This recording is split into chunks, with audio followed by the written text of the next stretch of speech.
নামাজের সময় মোবাইলের রিংটোন বন্ধ করার কথাই বাদার মনে নাই।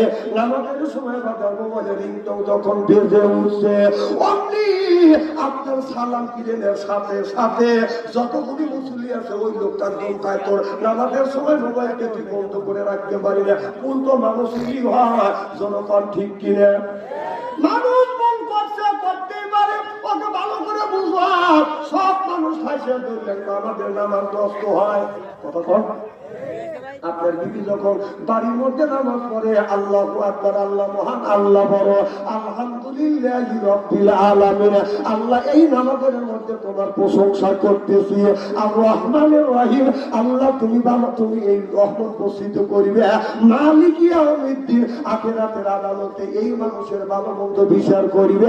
এই কথা নামাজের মধ্যে যখন বলে, আপনার ছেলে টাচ মোবাইলের মধ্যে থেকে বিবির আর তার বেটার বড় টিভির মধ্যে থেকে গানের আওয়াজ বেশি আসে।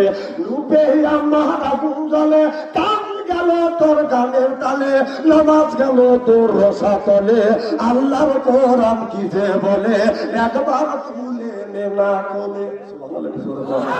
তাহলে তোমার বাড়ি আলাপ, তোমার বইয়ের নামাজটা, তোমার বইয়ের নামাজটা কান দিয়া বাজনা দিয়ে যদি জগা খিচুড়ি হয়, এই নামাজ পড়ে আল্লাহর জান্নাতে যাওয়া সম্ভব না।